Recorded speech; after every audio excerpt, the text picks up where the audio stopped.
It's not happy wife, happy life, happy spouse, happy house. Yeah. Like, we need to be happy and hold each other accountable and be honest and transparent, but like in a very organic and healthy way. Yeah. So bringing a lot of like what's old to the forefront, I think, is necessary before you can move forward and kind of build bridges for new communication patterns and new ways of understanding and learning. On this episode of TLC Connections, Alyssa Brouse is joined by Chimère Holmes, a licensed clinical social worker and marriage and family therapy doctoral candidate, for a thoughtful conversation about relationships, communication, and emotional health. Chimère draws from her work in intensive outpatient care and couples therapy to explore why relationships struggle, how old patterns show up in present-day conflict, and what it really takes to rebuild trust, respect, and connection.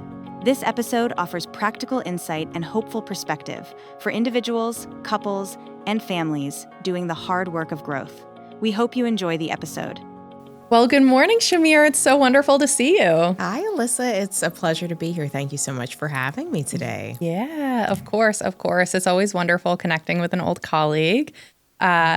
As you know, we worked together at, an intensive outpatient program where we were running outpatient groups and doing outpatient therapy together. And I'm super excited to bring you on today to talk about some of the work that you do there, as well as some of the work you do beyond that and trends in your work. So if we can just jump right into it, and can you tell us about the work that you do serving the IOP population, and especially in the context of levels of care and what that means? Okay, absolutely. And again, such a joy and a pleasure to be with you today. Thank you so much for having me on as a guest.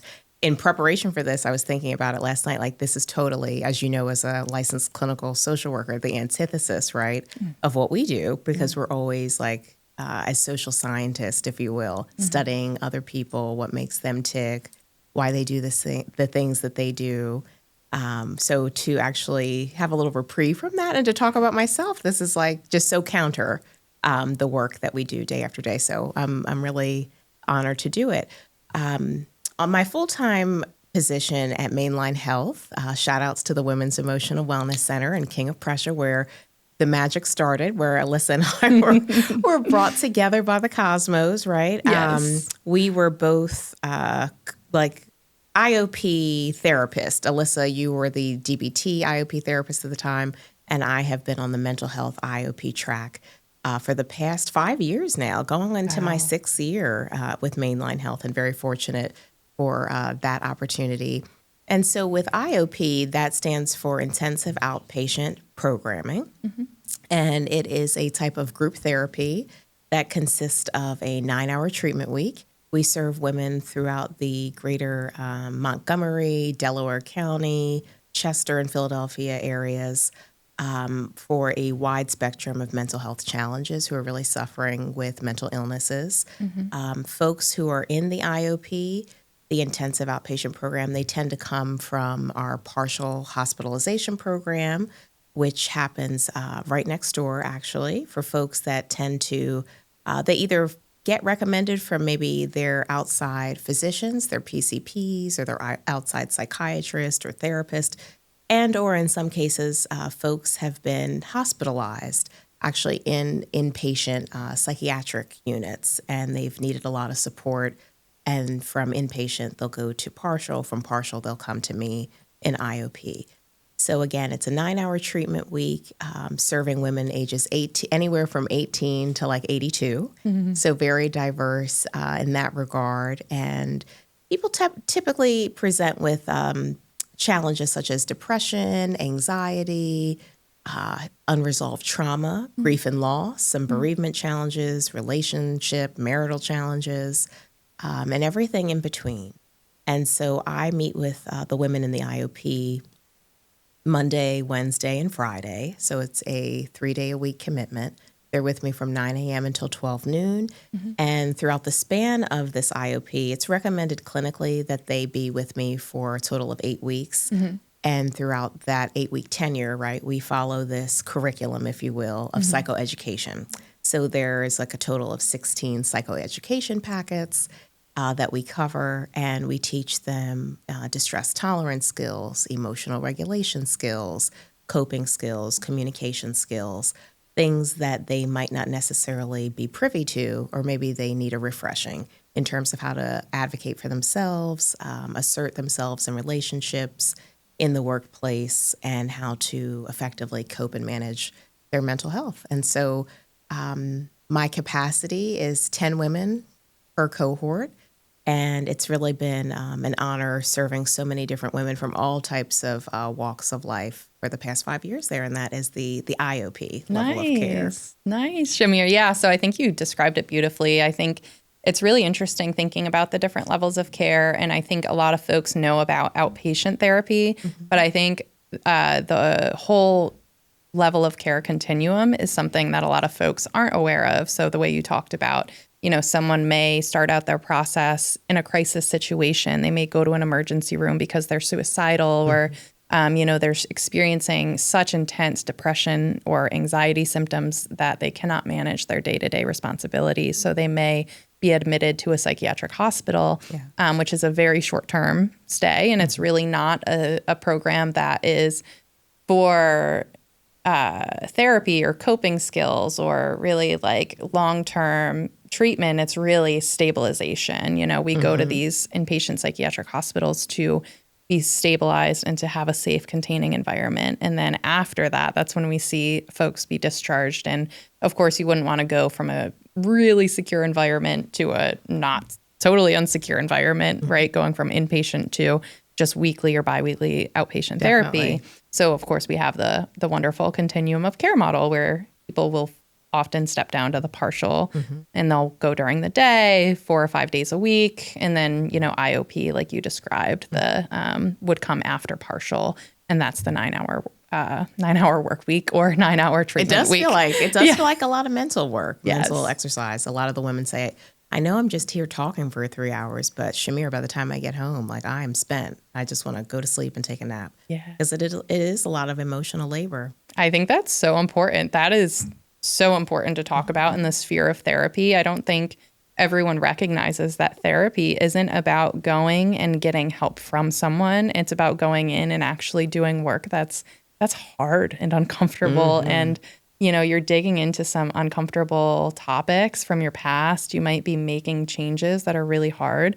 It's one of the reasons we often think about where someone is in their change readiness, because if they're not ready to take hard steps to change things in their lives, sometimes they don't have as productive of a therapy experience. I think you can still, build a therapeutic alliance with a counselor and find, comfort and healing in that. But if you're looking for significant change, significant work, significant things to happen in therapy, it's on you as the patient to be ready and to be able to be a little uncomfortable while the therapist helps you feel safe and navigates with you through that. Yeah, I couldn't agree with you more. I think the biggest piece of the puzzle is knowing their why. Yeah. When they show up, not saying you have to know from start to finish how it's all going to work and every single thing that you need to work on, but that intrinsic motivation is key. And I find that a lot of folks think that they're ready for change. They might be, when we think about the trans theoretical model of change, more of a pre-contemplative or a contemplative, but to get from pre-contemplative to action, there's a lot that goes on in between. And so, yes, the onus is on the patient. They are their own expert, as I like to say. Yeah. They know themselves, what's best for them. All the answers that they're seeking, I think, are inherently within. They just need a little fine-tuning and support and encouraging and cheerleading. Sometimes coaching along the way. And I think that's where we come in, right? Just to help them essentially bring out what's already been there beneath the surface. But you bring up a good point. I think oftentimes it's not talked about in treatment enough that you're not going to feel well right away. 9 times out of 10, it's going to feel a lot worse before it gets better because you're excavating, right? A lot of latent material, a lot of unaddressed material. Sometimes it's unconscious material. Past wounds and hurts that you just probably stuffed away or you swept under the rug, and then to bring that back to the forefront and to kind of sit with it and sift through it. It's never an easy task, to say the least. Yeah. I mean, all of the things that you're doing, Chimère, just so God. amazing. And I love hearing about the BIPOC group. I think about you as someone who's very skilled at identifying a need. You know, you're doing this work at Mainline Health and you're identifying, oh, there's, you know, folks who are in these oppressed situations, people of color who need a space to be able to feel safe and discuss things that are hard topics. And so I think about you doing that with the group and then beyond. I mean, I think about how you're working on your dissertation now for your doctorate in marriage and family therapy, right? So tell us about that transition of kind of going from more of a focus on individual counseling to marriage and family therapy. Definitely. So the whole MFT PhD came about because after working in the field and obtaining my licensure back in 2013, I had made a pact with myself because I had done my first master's at Villanova in theology and pastoral ministry. And then as soon as I graduated, I matriculated right into my second master's at Penn. And then I got my MSCD in school and mental health counseling. So needless to say, while I do love to learn, quite the avid learner, I needed a break. There was a lot of practicum, clinical internship, field work. And I was like, okay, my next focus when I graduated from Penn in 2015 was just to immerse myself in the field, really get some quality firsthand experience and praxis, and to obtain my LPC. So thankfully, that all fell into place. My first professional role outside of graduate school was actually dual diagnosis work, as a matter of fact. A lot of group therapy. This was at Thomas Jefferson in South Philadelphia, under Jefferson's University side, not the hospital side. So we served folks in the height of what was known as the opioid epidemic. And this was a few years before COVID hit, but really working with men and women, again, marginalized, really on the outskirts of a lot of like opportunity and access, who were struggling not just with mental illness, but trying to combat opioid addiction. And so while I was at Jeff is when I obtained my hours, I obtained my licensure. And long story short, that's when I said to myself, okay, I think if I'm going to go back for a terminal degree, this is the time to do it, because I got my license. I was in the field for nearly 5 years. I was looking at programs, considering a doctorate of social work, as a matter of fact, at Penn. And there was this beautiful pastoral counseling degree at Loyola, but I don't think it would have worked with my home and residence being in Philadelphia. So lo and behold, Eastern University has this MFT PhD program where they specifically integrate family therapy and spirituality along with psychology. And I said, oh, well, just given my background and all the work that I've done leading up to this, like this definitely sounds like me. Yeah. And I should also say, when I was pursuing the counseling program, my first year practicum was at Council for Relationships in Center City. And that's where, Alyssa, the love for systems therapy grew, because I was like, okay, individual is one thing, which I love and appreciate, but systems theory really spoke to me in terms of addressing like a whole family system and a whole family unit, because essentially we're doing some of that work in navigating what people on an individual basis are presenting with anyway, when we look at family of origin, family constellation, the role that they play. But I just remember falling in love with all things systems. And so the fact that this was a doctorate in marriage and family therapy, that's how I knew it would be this beautiful interfacing, if you will, of all the things that I loved in one degree. And that's what brought me to this juncture. Nice. Yeah. No, that's a great story. I like hearing about you kind of having all of these different experiences and being faced with different options and having to try to make the right call. Like, where do I go? I feel like I faced that many times in my career trajectory or educational trajectory too. And the other thing, so thinking about marriage and family therapy and the work that you've been doing throughout your doctoral program, and I know you're nearing the end, which is super exciting. Thank you, Alyssa. So thinking about that, what have been big trends? What have you been seeing in your sessions and your practicums? What are like big things that our listeners should know about in marriage and family therapy? Absolutely. I think the number one issue, and I'm sure there's lots of data that will back this up, is that of communication breakdown, communication problems. Followed after communication tends to be intimacy challenges within couples. Sometimes like the thrill is gone, so to speak, and lives, and people have children, and then they're building and creating their families. We tend to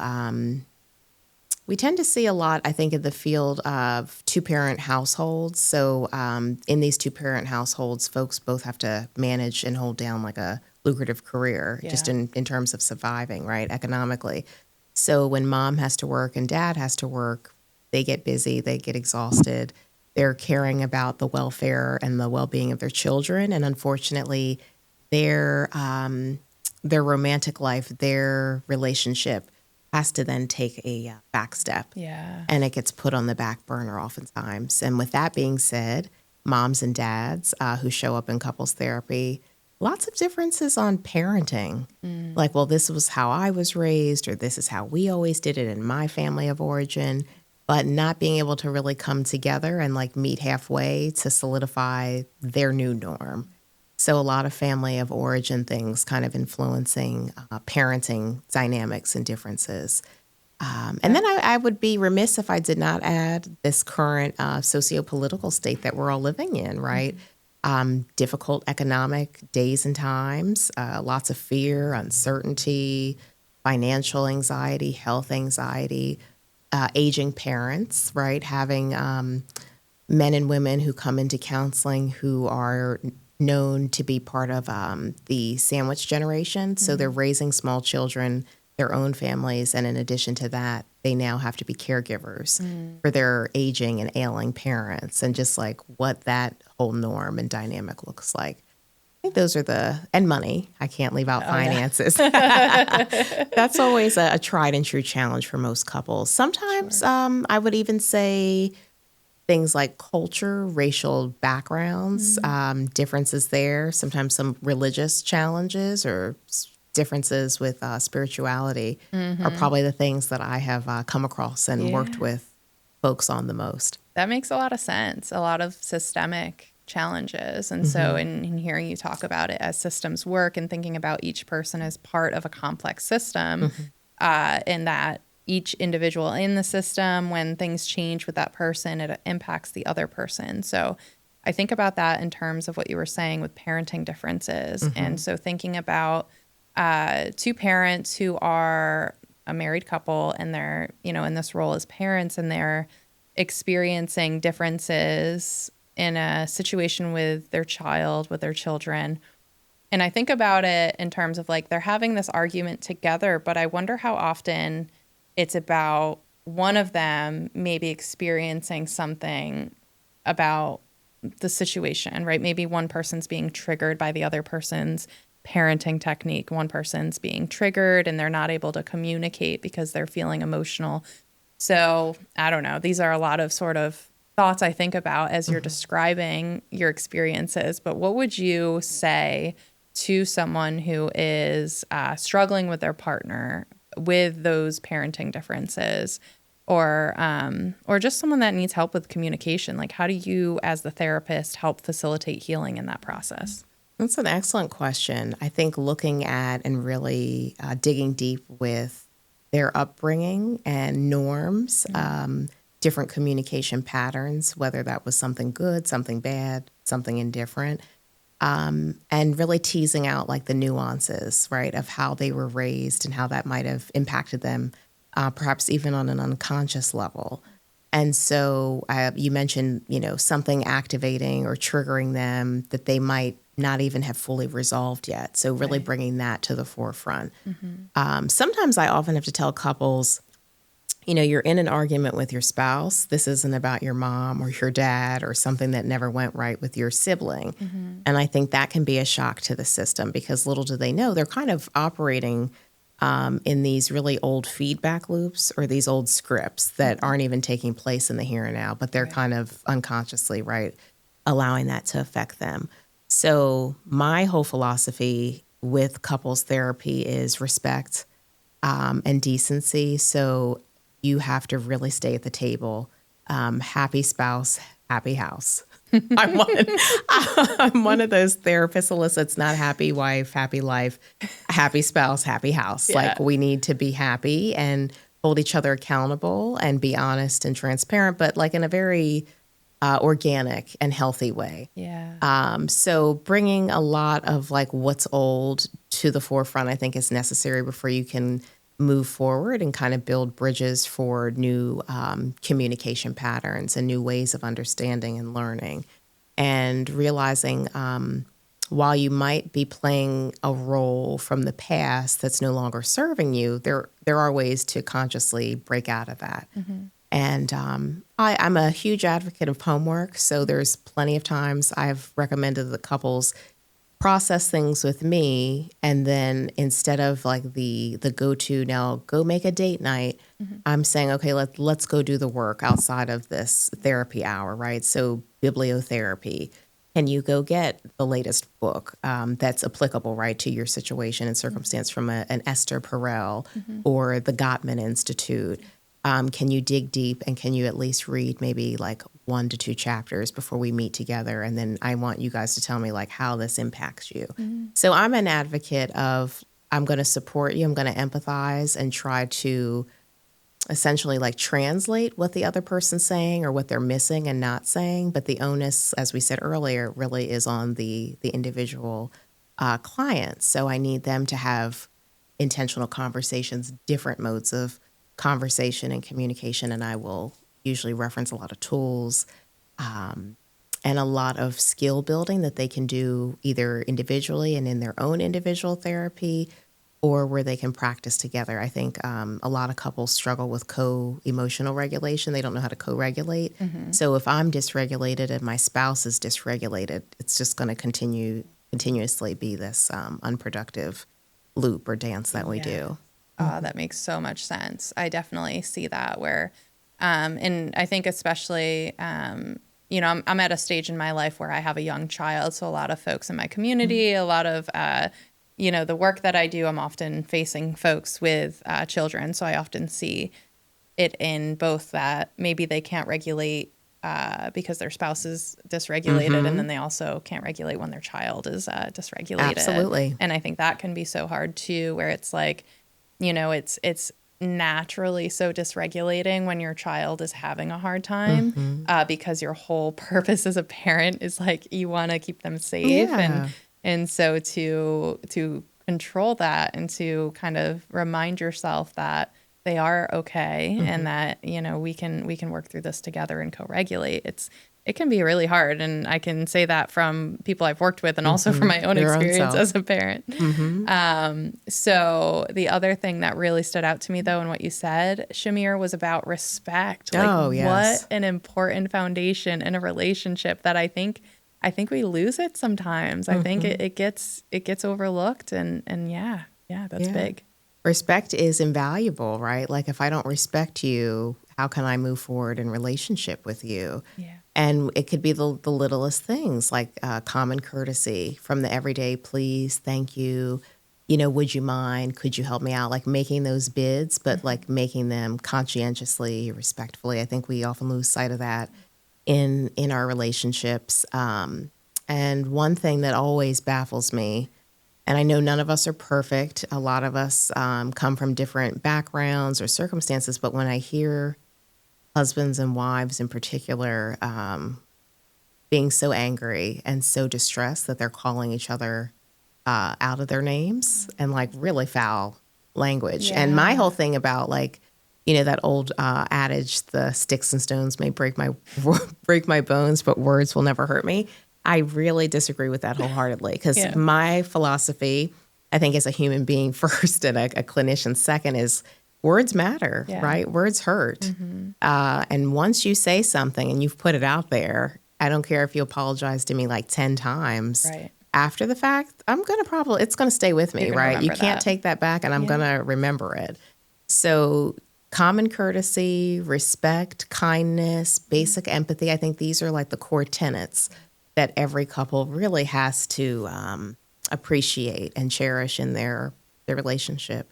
Otherwise, how can you communicate, or how can you learn, or how can you build if that respect, right, that basic decency and fidelity isn't there? Yeah. Yeah. You really have to be able to take a step back and like set aside your frustrations and put yourself in their shoes. And Yeah. I think it's easy to do that as, you know, being in a relationship, it can be, you start to lose sight of that you're actually like, you're married to this human that is like important, It's a and person. their feelings matter, even if you don't understand them or if you don't agree with the reaction they're having, that empathy is so important. So that's really, that's cool to hear you talk about.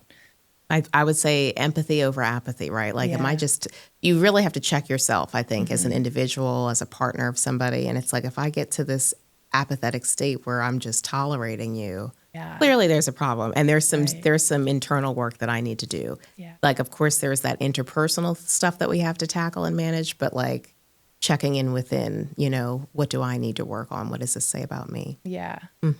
So thinking about, I'm going to ask kind of a funny question. Okay. Thinking about just like the world we live in, there's a lot of media, there's reality TV and just stuff going on all the time. When you're watching these things and witnessing these things through your lens as a, you know, marriage and family therapist, are you like doing some of that, like diagnosing and being like, man, they need to work on that? Well, I think it's probably, so I know that, and you can probably attest to this, when we're doing our clinical training, especially in graduate school, the golden rule is like you never diagnose or, you know, attempt to diagnose those that you love. So nobody close to you, you can't do it to your own spouse or mate, as tempting as it is. For reality TV, though, I think we get a pass. Yeah. And I find that there's certain themes that just kind of, they become so blatant, and it's become second nature for you as a social scientist to just kind of see things and observe it. And you can kind of give it like a diagnosis, if you will. Yeah. And not to say that I'm spot on. I do not, you know, try to make myself a world-class, I guess, diagnostician. You know, in terms of diagnostics of everything in the DSM-5 or the PDM. But if you see someone who's a little bit self-absorbed or really emotionally kind of cocooned and hurt, you can tell that's some like narcissistic personality traits going on. Yeah. Or I would say in a lot of reality TV or even films, my thing recently has been a lot of internal working models and attachment. And I think so much so because I'm studying the relationship of fathers and daughters for my dissertation, where automatically, you know, I get alerted and I'm like, oh, I think that's really anxious attachment going on. Yeah. Or like that is, you know, dismissive, avoidant attachment wholeheartedly. Those are some of the cues that I will see. Or if somebody might be struggling with some unresolved trauma or grief, by second nature, you can identify these things and these patterns, and you can kind of, you have an inkling, I would say, in terms of what is going on with someone. Yeah. Yeah, absolutely. I think it's like you said, I love the way you describe social scientists. Like I often think of it that way too. And I'll have people be like, are you diagnosing me? Or Really? why do you think I do this? What do you think is wrong with me? You know? And I'm like, yeah, I have this emotional connection with you that doesn't make me effective in this role. And it's really not good for me to do that. But if you really want to know. Well, it's also too, you can probably attest to this, family included, family, loved ones, friends. I think because of the line of work we're in, and they know we're natural empaths and we're feelers and we're these great listeners, they sometimes want to like just pile it on thick and kind of emotionally dump on us. Yeah. Where I'm like, girl, I'm just trying to watch The Real Housewives of Potomac. I don't want to hear that right now. Like, go talk to somebody. Sometimes you have to kind of redirect, right? Gently, like, even though that is my vocation, I'm not here to give you some free therapy. And I think that's a healthy professional boundary that a lot of us have learned. Yeah. Of course, you're going to be warm and empathetic and caring towards your friends and your family. But there does have to be, like, I think, a line in the sand of, like, I do this from 9 to 5. I'm not doing this on my weekends. Yeah. And that's good self-care. Yeah. Absolutely. I think those boundaries are so huge. And I think especially when you become a therapist or a social worker, someone in the helping profession, I'm sure, you know, nurses and medical professionals often also have similar challenges. So those boundaries are huge. I'm going to bring us back to something you said before about attachment, because I've been seeing a lot. I keep seeing attachment come up in all these different areas lately. I feel like it's really maybe trendy right now that people are like, oh, I have an anxious attachment, or I have a disorganized attachment. The TikTok diagnoses. Yeah. So you don't have to go into too much detail, but if you could give us like a quick just description of like what anxious attachment would look like in a relationship or disorganized attachment. Sure. Well, I will. So in terms of anxious attachment, and again, these are, you could say, blueprints that are established at a very young age. Typically, they develop over time at the hands of our earliest caregivers. So be it a parent, a grandparent, peers that are very influential in our lives. This is how attachment really forms, right? Through those that love us and are supposed to be nurturing us and taking care of us.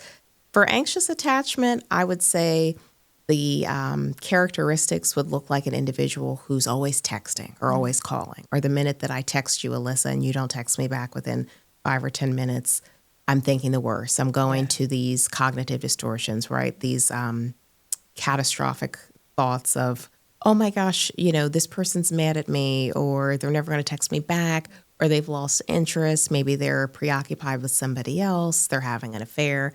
From 0 to 100, right? Without just saying, okay, well, not everybody is like glued to their phone, and B, not every text warrants an immediate response. Right. So very preoccupied with what the other is thinking or feeling, or if they're mad at you, or trying to appease. I think there's a lot of people pleasing that comes up in an anxious attachment style, wanting you to be okay, wanting you to be regulated.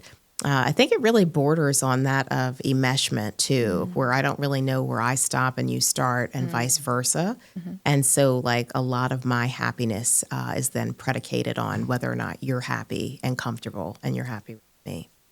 Wow. Yeah. That's really big. I think that's really important too. I think sometimes people could be in relationships and not even recognize how much that's impacting them. And I see sometimes folks throw around the term anxious attachment, and sometimes maybe not realizing that that's what it is, like those pieces that you described are really important. So, so thank you for sharing that. And then, as you know, our podcast is called TLC Connections. So, we just talked a lot about relationships and connections, but to ask you, what was one connection or one big choice in your life that really impacted your decision to be in a helping profession, to be a therapist? Can you think of one like specific person or interaction?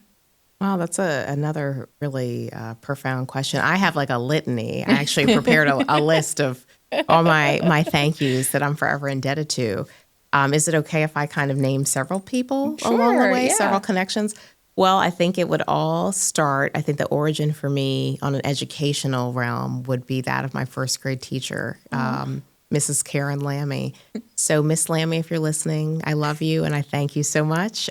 She instilled in me, now that I'm actually pursuing this terminal degree, I think it's definitely, there's a lot of appreciation to Miss Lammy because she was a stellar educator.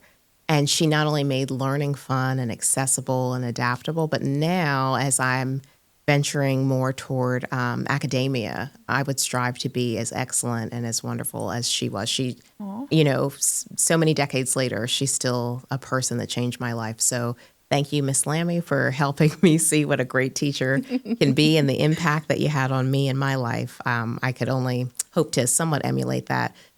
And then for counseling, two women in particular that I have to give major thanks to would be Dr. Marcia Richardson, who is now the director of the exec program of school and mental health counseling at Penn GSC. Thank you, Dr. Marcia. And also, she's now somewhat retired, but she was very pivotal in my tenure at GSC, and that's Mrs. Linda Leibowitz. And those two women, they were like the two frontrunners of our exec program. And that was honestly for myself, and I think it's safe to speak for my cohort that I'm still friendly with today. They were such game changers academically and in the school systems and in the clinical realm. They really inspired us to be excellent clinicians and to just do it with such due diligence. And I can even say in terms of going back to school, looking at Dr. Marcia Richardson, really brilliant Black psychologist and professor, just to see that representation on full display. And she and I are still very close to this day, which I'm grateful for, as well as Linda. But to see these women do such amazing work and amazing things, I knew that I wanted to, eventually teach, and I knew I wanted to get my LPC and do some of the amazing and courageous things that they were doing. So those are definitely some connections that made a difference along the way for me. I love that. So awesome. Love hearing about your experience, both even with your first grade teacher. That's so special. That's because I'm thinking, as I was preparing to meet with you, I'm like, wow, I've been in school for like half of my life, which I'm okay with. I'll probably be, somehow connected to academics until the end. But I was like, this really goes back to Miss Lammy. And I know my mom, who will be listening, can attest to that, because we still have photos to this day of me just like beaming from ear to ear with my backpack on, my little ducky name tag on, like school was it for me. Yeah, that's amazing. Yeah, and had it not been a Miss Lammy, right, who was so pivotal and transformative in my early years, maybe I wouldn't have loved and enjoyed school as much. It definitely got me to this point today. It's so important in building that intrinsic motivation. I think you mentioned that earlier in the context of therapy, but I think it's important in our academic process too, how we're supported in our schooling is so impactful of how motivated we feel to get up and go to school and to put in the effort and having that safe adult that makes us feel celebrated and appreciated and at that age loved. Yeah. That is so huge and it will help people be successful. So it's cool to hear that you still think about Miss Lammy. And she's still in my life. We're Facebook friends. We've gone to dinner in the past decade. So I can't wait to share this with her too. Two other people I would have to mention too, Alyssa, from Council for Relationships, Dr. Stephen Treat. So he taught a lot of the intro to family systems courses while I was in my first year practicum. And he was such a brilliant clinician and systems thinker, and the way that he translated that to us in the classroom, game changer. So Dr. Stephen Treat, he's someone that I still try to keep tabs on whenever he does a podcast or he speaks. He's really wonderful. And then with psychoanalysis, there is a lovely woman and psychoanalyst by the name of Dr. Angela Sandone-Barr, who oversaw me in my second year of mental health counseling program for my internship. She was my clinical supervisor and now turned mentor and friend. She was someone who just emulated what a good analyst is and really talented, capable clinician. And I was like, that's who I want to be when it comes to therapy. So those are two more connections that really inspired me just to keep going. Yeah. Yeah. That's so wonderful. It's exciting. I think that, you're doing such great work now, and I'm excited to continue to see what you do, especially getting this next degree, this next chapter. Is there anything final that you want to leave for our listeners? Well, I will just a couple of important stats that I think it's very critical to mention. You asked about the juncture with marriage and family therapy. A whopping 40 to 50% of first marriages in the United States ended in divorce, Alyssa, in 2024. Oh, wow. And not only that, it's staggering to say the least, but I think it is surprising that there's actually been a slight decrease compared to the past couple of decades. And when folks enter into a second marriage, a whopping 67% of those marriages end in divorce. Whoa. So I know it's dire, right? It's bad. And That's surprising. The second time around, it can be worse, unfortunately. Oh my gosh. So I wanted to share that, right? That's according to the APA. Wow. I really love and appreciate family systems theory. And so part of being in this program and understanding how the family unit works and why marriage is so important and foundational for our society as a whole, I'm hoping that myself, my fellow colleagues in this program, and the students coming after me, that we can somehow shape this dynamic and help change the narrative a little bit. Yeah. Because families are hurting. Marriages are ending left and right, as the stats suggest. And definitely, I think with the proper tools and the proper insight and support, this doesn't have to be this way. Yeah, absolutely. I think that's a beautiful message. And I think that certainly this work that you're doing and your colleagues anyone who's, kind of supporting this niche, I think it's so important. I think that there's so many pieces of it, even like we discussed today, that people don't even recognize in their relationships that can be worked on, that there's work to be done, and that it, relationships can be saved, or at least it's possible. nurtured. Yeah, it's definitely possible. It doesn't have to be helpless or hopeless, but you have to be willing to show up. Yes. And you have to really be willing to put in the work. Final takeaways, 57.8 million people, according to the NAMI website, suffered with a mental illness back in 2021. I'll be curious to see these last few years that we've had post the significance and the severity of the pandemic, what that looks like. Right. But 57.8 million people suffer. So the work that you do matters. The work that educators do matters. The work that clinicians do matters. And I think that these things aren't to be taken lightly. I'm a bit of a self-care junkie myself. So just, want to bring it back to this whole notion of holistic healthcare and holistic mental health. So not just making sure you're emotionally fit, but also physically well, spiritually well, socially well. I think all of these factors really support the enterprise of self-care and wellness. And you deserve to dedicate a lot of time, focus, and attention on all realms of you as a human being. Yeah. And mental health is total health. And it's okay to not be okay. And please know that you don't have to suffer in silence, and that anyone out there who is going through some hardships or a really remarkably difficult time, or feels like you're at the precipice of the relationship caving and you getting a divorce, that there is help and it's available. It's just a matter of taking that first step and just bravely asking for it. Yeah. Yeah, it's hard to ask for help, and those messages are so important. And I like the way you talked about self-care. I used to really like, when I worked in the schools, to do this kind of pillar exercise with the kiddos where we would make, draw a building, and each pillar would be a different type of self-care, physical health, connections and relationships, and how to take care of those. And basically all the different pillars needed to be taken care of, or they would start to kind of wither away, and then your building would fall down and collapse. So yes. I think that, Totally. that holistic perspective is so important. So thank you for all of your insights. Thank you for being here. It's so nice to connect with you. Oh, likewise, Alyssa, anytime. It's my pleasure and my privilege. Thank you so much for having me today. Thanks, Chimère. Thank you. TLC Connections is supported in part by the Lincoln Center for Family and Youth through education, counseling, coaching, and consulting. We empower people to make positive choices, meaningful connections, and transformational change. To learn more, visit thelincolncenter.com.